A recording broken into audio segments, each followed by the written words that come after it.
Ozarks Fox AM. Look who's joining us once again, the beautiful, the effervescent Julianne with the Intrigue Journal. Oh, thank you. Welcome. Nice to see you. Fascinating topic today. Let me begin by asking you this. Have you ever been driving or riding in a car and an old song from the past comes on, an oldie but a goodie, instantly transports you back in time and place? And it's not just a memory, it's a feeling, really.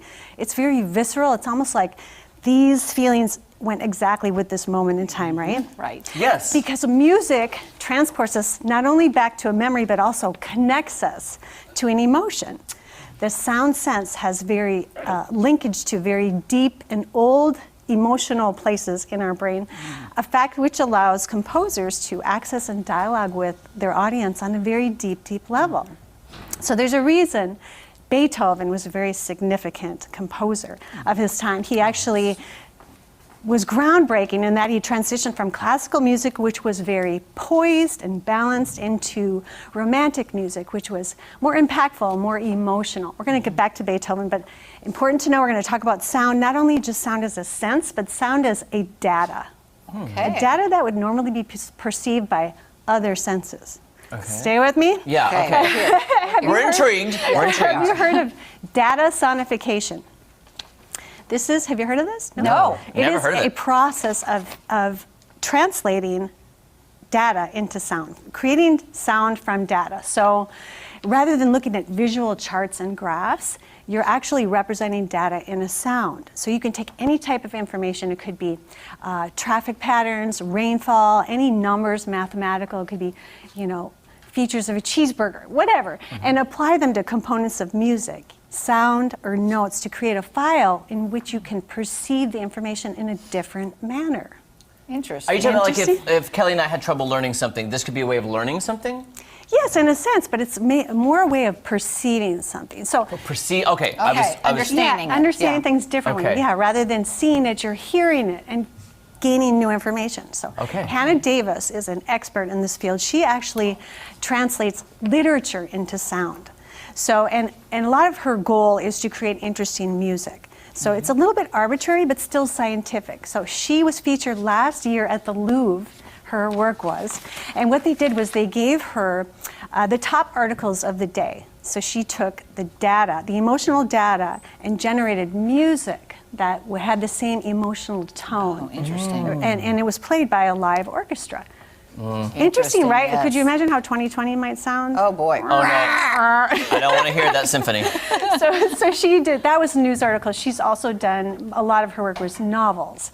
So this goes beyond your regular books on tapes and your Audible files.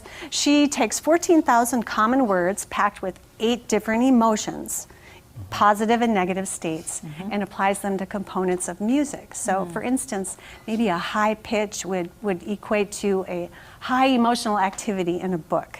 So let's go ahead and take a listen to a yeah, couple of listen. that. Okay. She calls Yeah. them trance prose. Okay. A couple of her songs. Peter Pan. Yeah. So it's a little blurry. It's very musical or very sweet. It's playing for us, but I'm trying to perceive something. Yeah. I'm trying to. You try.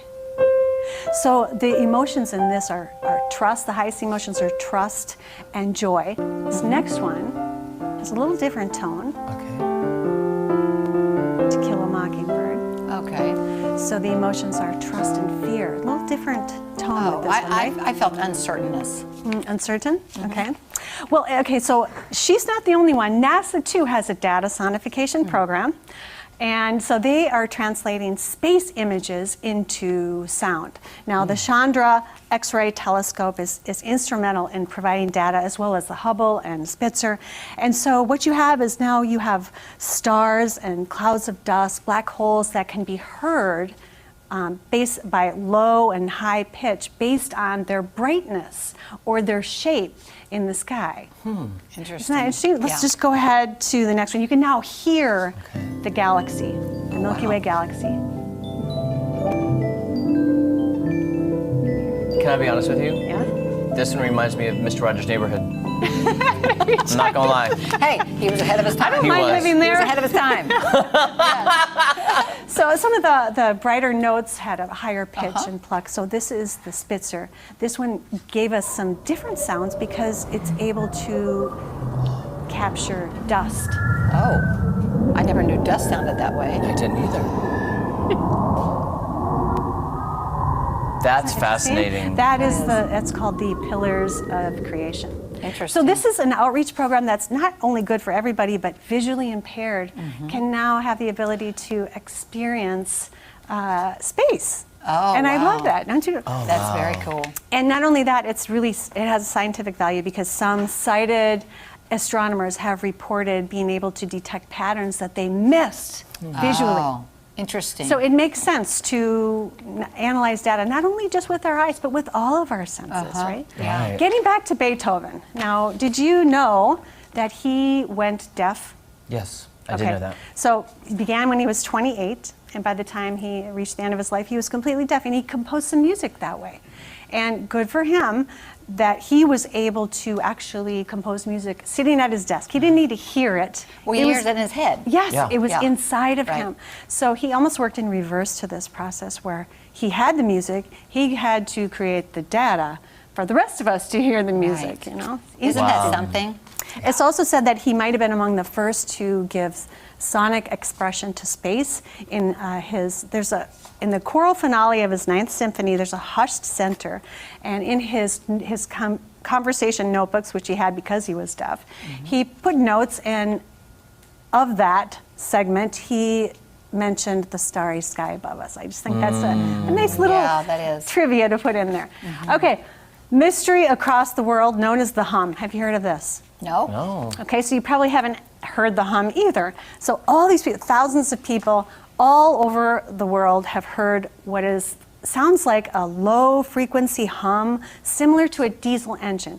Only about 2% of the population hears it. Purportedly it's at nighttime usually in rural areas, and there's been a lot of explanations ranging from mating fish in Washington to fields of antenna in Alaska, radar, high-low frequency waves, seismic shifts. They might have solved the mystery earlier this year. Okay. There was a magma-filled reservoir. And we can go to the next slide.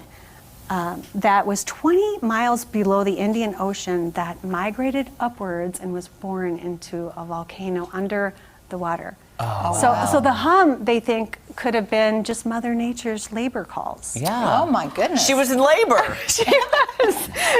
So it seems plausible, but people who know will tell you that seismic hum should not be able to be heard by humans. Interesting. But maybe this 2%, they have some gift like Beethoven did. Who knows? Right. Do we have time for one more? One little- more, yeah. Okay, so you can go online. There's a web-based app and download. It's called Two Tone, and create your own data map. I did this with.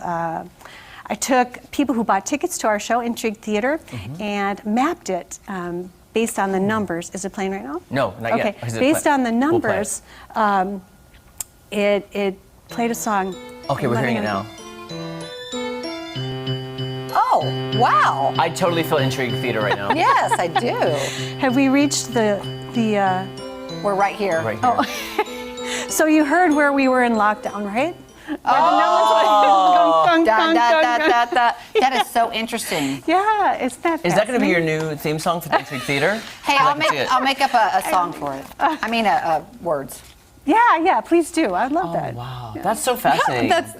Yeah, so it much is. great knowledge. I I have so many questions. We'll have to get into that another Can we get time. to that next week maybe, or whenever you come back? Yeah. It let's really do opens have up your questions. mind. Yeah. I know. I'm sorry. I provided too much information. No, I'm it's just- really interesting. Thank you, Julianne. It's always great to see you. Oh, it's so I'm fun. pondering. Okay, well. Thanks so much for watching. We would love to have you as a subscriber. Please give us a thumbs up and post your comments below.